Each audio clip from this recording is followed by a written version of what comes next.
ગુજરાત વિધાનસભાના સત્રનો આજે 22મો દિવસ છે અને આજના દિવસે રાજ્યની સરકાર યુસીસી બિલ લાવવા જઈ રહી છે, એટલે કે ગુજરાત સમાન નાગરિક સંહિતા, અને આ જ મામલે નાયબ મુખ્યમંત્રી હર્ષ સંઘવીએ નિવેદન આપ્યું છે અને તેને લઈને જ વાત કરવી છે. વૈષ્ણવજન તો તેને કહીએ જે પીડ પરાઈ જાનાને રે. નમસ્કાર, આપ જોઈ રહ્યા છો નવજીવન ન્યૂઝ અને હું છું આપની સાથે તોફિક ગાંચી. ગુજરાત વિધાનસભામાં આજે ચહલ પહલ વધી ચૂકી છે.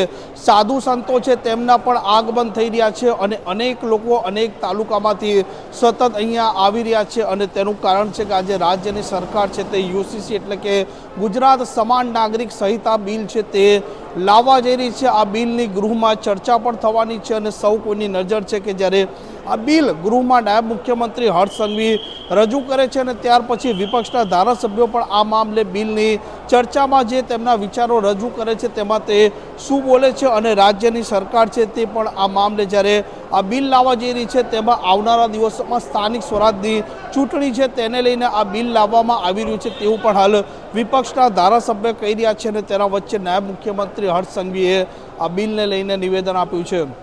આજનો દિવસ ગુજરાતના ઇતિહાસમાં સોનેરી અક્ષરોમાં યાદ રાખવામાં આવશે. આજે ગુજરાતના લોકપ્રિય મુખ્યમંત્રી આદરણીય શ્રી ભૂપેન્દ્રભાઈ પટેલ ગુજરાતની સૌ બહેન દીકરી માતાઓ માટે એક સમાન નિયમ યુસીસી એ ગુજરાત વિધાનસભા ગૃહમાં મૂકવા જઈ રહ્યા છે.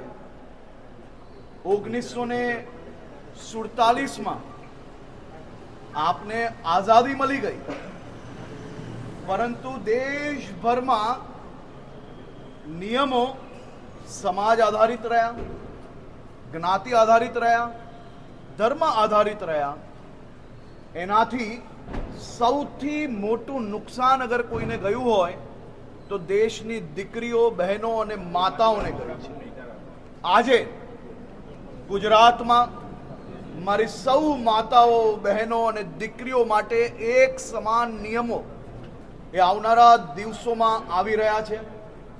યુસીસી એ દેશના તમામ લોકો માટે એક સરખા નિયમો, લગ્ન બાબતે હોય કે પછી દીવાની બાબતે હોય, આ બધા જ વિષયોમાં એક સમાન નિયમ યુસીસીના માધ્યમથી ગુજરાતમાં લાવવામાં આવશે.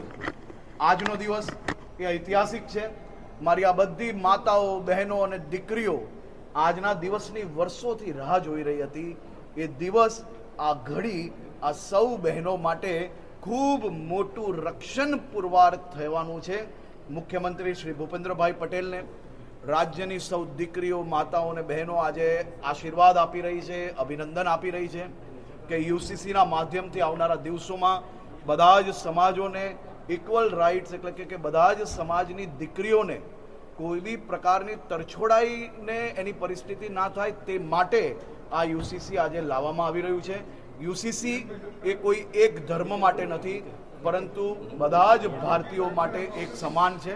હું રાજ્યના મુખ્યમંત્રીશ્રીને, રાજ્યના સૌ નાગરિકો વતી ખૂબ ખૂબ અભિનંદન આપું છું કે આપ સાહેબે આ વિચારીને આદરણીય પ્રધાનમંત્રીશ્રીના જે વિચારો છે તેને ગુજરાતમાં, દેશમાં બીજા રાજ્ય તરીકે આપણે આજે યુસીસી લાવી રહ્યા છે અને જરૂરથી બહુમતીથી, અને હું માનું છું ત્યાર સુધી રાજ્યની દીકરીઓ, રાજ્યની માતાઓ, રાજ્યની બહેનોની સુરક્ષાનો વિષય હોય, એમના હકનો વિષય હોય, ત્યારે બધા જ ચૂંટાયેલા પ્રતિનિધિઓ એમના વિસ્તારની બહેનો, માતાઓ અને દીકરીઓના હકમાં એક સમાન, એમના ન્યાયમાં સાથે અને ખૂબ ઐતિહાસિક રીતે આ બિલ આજે પ્રસ્તુત સાથે સાથે પાસ બી થાય તેવો મારો 100% વિશ્વાસ છે.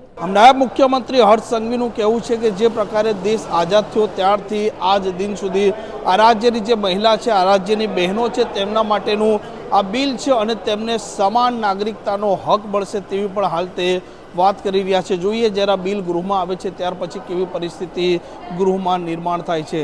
તોફિક ગાંચી, નવજીવન ન્યૂઝ, ગાંધીનગર.